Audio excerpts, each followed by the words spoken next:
আমাদের ওয়েস্ট বেঙ্গলে কত রকমের পরিকল্পনা চলছে সাম্প্রদায়িক দাঙ্গা লাগানোর জন্য আরএসএস এবং বিজেপি সরকার দ্বারা।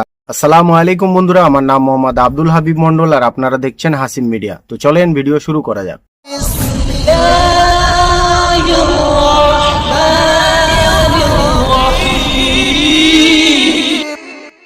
আমাদের বজবজ থানায় 168/25 একটা কেস হয়েছে। কেসের বেসিসটা সেটা হচ্ছে প্রায় 9:15 নাগাদ, সন্ধ্যাবেলা 9:15 নাগাদ সোর্স ইনফরমেশন পেয়ে আমাদের বজবজ থানা কালকে প্রচুর পরিমাণে বোমের মশলা উদ্ধার করে, এবং যে বোমের মশলা উদ্ধার করে তার সঙ্গে সঙ্গে যে 3টে বাইকে করে নিয়ে যাওয়া হচ্ছিল, সেই 3টে বাইকও আমাদের সিজ হয়। প্রচুর পরিমাণে সোডিয়াম পাউডার, 10 কেজির উপরে অ্যালুমিনিয়াম পাউডার, ফসফরাস ডাস্ট এবং রেড সালফার এবং আয়রন ডাস্ট, এগুলো আমরা উদ্ধার করি, যেগুলো কিনা বোমা তৈরির কাজে লাগে। আমি স্পষ্টভাবে বলতে চাই, এই জিনিসগুলো কিন্তু পরিষ্কারভাবে বলতে চাই যে এগুলো বোমা তৈরির কাজে লাগে, এবং এইগুলো দিয়ে যা আমরা এখন অ্যাসেসমেন্ট করছি কত বোমা তৈরি করা যেত সেটা আমরা অ্যাসেসমেন্ট করছি। এই সময় আমরা 5 জনকে ইন্টারসেপ্ট করে ধরতে সক্ষম হই। তাদের নামগুলো আমরা আপনাদের বলে দিচ্ছি। এদের মধ্যে নবীন চন্দ্র রায় বলে একজন ভদ্রলোক আছেন।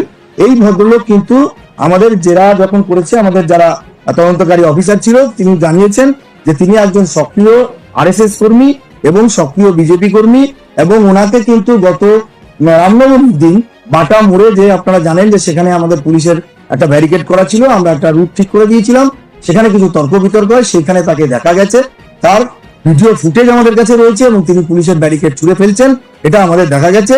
বাকি বিষয় যা নিয়ে যে কোথা থেকে এই সোর্স ওই জিনিস এলো, কেন এটাকে আনা হলো, এই সমস্ত বিষয়টা কিন্তু খতিয়ে দেখা হচ্ছে। কিভাবে আমাদের ওয়েস্ট বেঙ্গলে আর্মস সাপ্লাই করা হচ্ছে বিজেপি এবং আরএসএস দ্বারা এই ওয়েস্ট বেঙ্গলে হিন্দু মুসলিম সাম্প্রদায়িক দাঙ্গা লাগানোর জন্য, আর এর ভিতরে 99% হিন্দু সম্প্রদায়ের লোক জড়িত, যারা নিজেকে দেশপ্রেমী দাবি করে, যারা নিজেকে হিন্দু রক্ষক বলে দাবি করে, যারা নিজেকে বিজেপি এবং আরএসএস এর কর্মী বলে দাবি করে, তাদের দ্বারা এই সকল ঘটনাগুলোকে আঞ্জাম দেওয়া হচ্ছে আমাদের ওয়েস্ট বেঙ্গলে।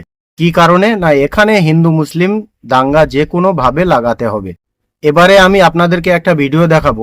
ভিডিওটা মাটিয়াপুরুজ ফটক বাজারের ভিডিও, আর এই ভিডিওটা থেকে আপনারা জানতে পারবেন যে এই সকল ইনসিডেন্টের ভিতরে, এই সকল সাম্প্রদায়িক দাঙ্গা লাগানোর চেষ্টার ভিতরে আমাদের রাজ্যের পুলিশ কিছু কিছু জড়িত আছে।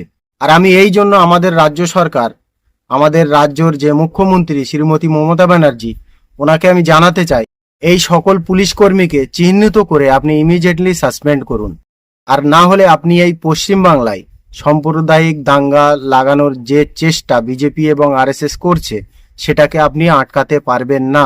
এই ভিডিওটা দেখলে আপনারা বুঝতে পারবেন যে এই সকল ইনসিডেন্টের ভিতরে, এই সকল সাম্প্রদায়িক দাঙ্গা লাগানোর চেষ্টার ভিতরে আমাদের রাজ্যের পুলিশ কিভাবে জড়িত আছে। দেখুন, অ্যাকচুয়ালি বিষয়টা অনেকেই অনেক রকম শুনেছেন, আমাদের এই মেদিয়াপুরের মানুষ একরকম জানি, আর টিভি চ্যানেলের মাধ্যমে বসে বসে পশ্চিমবাংলার মানুষ, ভারতবর্ষের মানুষ অন্য কিছু শুনছে, যে এখানে গোষ্ঠী সংঘর্ষ হয়েছে। অ্যাকচুয়ালি এখানে কোনো গোষ্ঠী সংঘর্ষ হয়নি। আজকের এখানে হিন্দু মুসলমানের মুখোমুখি মারপিট হয়নি। এখানে হয়েছে কি, ফটক বাজার, এটা হচ্ছে জাতীয় বাজার বলা যায়। হিন্দু মুসলিম সব জাতের মানুষ এখানে বাজার করতে যায়।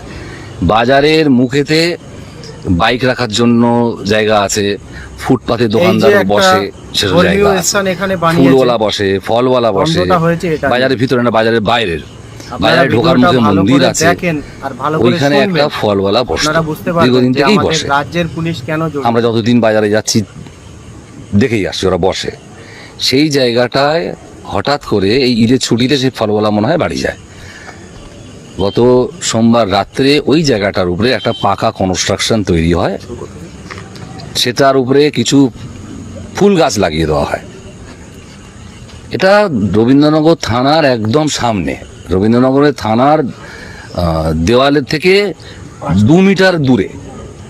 রবীন্দ্রনগর থানা জানে যে এটা ওখানে যারা যারা বসে, থানা তো কিছু লোককে নিজেই বসিয়ে রেখেছে সামনে, তারা জানে না ওখানে কারা বসে। সেই জায়গায় একটা বেদি তৈরি হলো, বেদি মতো তৈরি করা হলো, সেখানে কিছু গাছ লাগিয়ে দেওয়া হলো, যেটা বিজেপি বলছে এখন যে তুলসী গাছ। তাহলে পুরো এটা পরিকল্পনা করে করা হয়েছে। এই সোমবারে, মানে ঈদের 7 তারিখের আগে ছিল না এটা। আচ্ছা 7 তারিখে ঈদ হয়েছে, পরে লাগানো হয়েছে। 8 তারিখ রবিবার, 9 তারিখ সোমবার, এই 9 তারিখ রাত্রে এই ঘটনা। তার আগে ওখানে কোনো গাছ ছিল না, ওখানে কোনো কনস্ট্রাকশন ছিল না। পুলিশ সেটা বলুক, পুলিশ সিবিআই সিআইডি তদন্ত করে জানাক যে ওইখানে কি ছিল।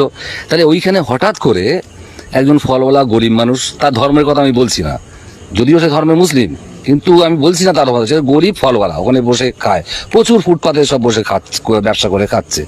সেই জায়গাটায় একটা পাকা বেদি তৈরি হয়ে গেল, তার উপরে এটা আমরা যারা তুলসী গাছ যারা চেনে না এখানে, এই আমাদের মুসলিম মানুষরা, তারা জানে এটা ফুল গাছ, তো ওইটা লাগিয়ে দেওয়া হলো। এই পরিকল্পনা করলো কারা? এই পরিকল্পনাটা নিশ্চয়ই কারোর মাথা আছে। আরএসএস বিজেপি ছাড়া এই মাথা কারণ নেই যে ওইখানে এটা করো, তাহলে কি হবে, এটা কেউ ছুঁতে পারবে না। এটা যদি তুলে ফেলে দেয় তাহলে বলবে হিন্দুদের তুলসী গাছ, সাম্প্রদায়িক দাঙ্গা সৃষ্টি হবে, যেটা আরএসএস বিজেপি চাচ্ছে পশ্চিমবাংলার বুকে। আর সেই ফাঁদে পা দিয়েছে আমাদের এই সরকারের পুলিশ। পুলিশ কেন ওইখানে যখন কনস্ট্রাকশন হচ্ছিল থানার সামনে, ওটা কেন পুলিশ আটকালো না? কেন ওই জায়গাটা, ওটা তো বাজারে ঢোকার রাস্তা, ফলবেলা দিনের বেলা সকালে বসে উঠে যায়, বাকি ফাঁকা থাকে, ওখানে কনস্ট্রাকশন হবে কেন? মানে পুলিশের গাফলতি একটা দেখতে পাওয়া যায়। পুলিশ পুরো 100% পুলিশের গাফিলতি, কেন সহযোগিতা আছে বলবো, তাহলে পুলিশের সহযোগিতা না হলে ওখানে কনস্ট্রাকশন হয় না। গাছের পাতা নড়ে না। ফটকের বাজারে কিছু তৃণমূলের নেতা আছে, পুলিশ আছে, তাদের মানে হুকুম ছাড়া কিচ্ছু হয় না। সেইখানে একটা কনস্ট্রাকশন কি করে হয়ে গেল? এই কনস্ট্রাকশন হওয়ার পরে সেইটা আজকের ফলওয়ালা যখন সেই জায়গায় বসতে যায়, তারপরে তার সঙ্গে তর্ক বিতর্ক হয়। যারা এই কনস্ট্রাকশনটা করেছে তারা ফলওয়ালাকে বাধা দিতে যায়, ফলওয়ালা চেঁচামেচি করে, তাতে জনসাধারণ জড়ো হয়ে যায়। তার মধ্যে থেকে কেউ নাকি শুনছি বলেছে যে জয় শ্রীরাম বললে তবে বসতে দেবো। এই কথাটা বলতে, এইটা জনগণের সামনে বলতে, এটা আগুনের মতো ছড়িয়ে যায়। আগুনের মধ্যে ছড়াতে পাবলিক জনসাধারণ আসতে আরম্ভ করে। তখনও পুলিশ যদি যে এই কথাটা বললো যে জয় শ্রীরাম বললে তবে বসতে দেবো, তাদের দুজনকেই পুলিশ অ্যারেস্ট করে ভিতরে থানায় নিয়ে চলে যেতে পারতো, তাহলে ওখানে কোনো ঝামেলা হতো না। পুলিশ এটাকে বাড়তি দিল।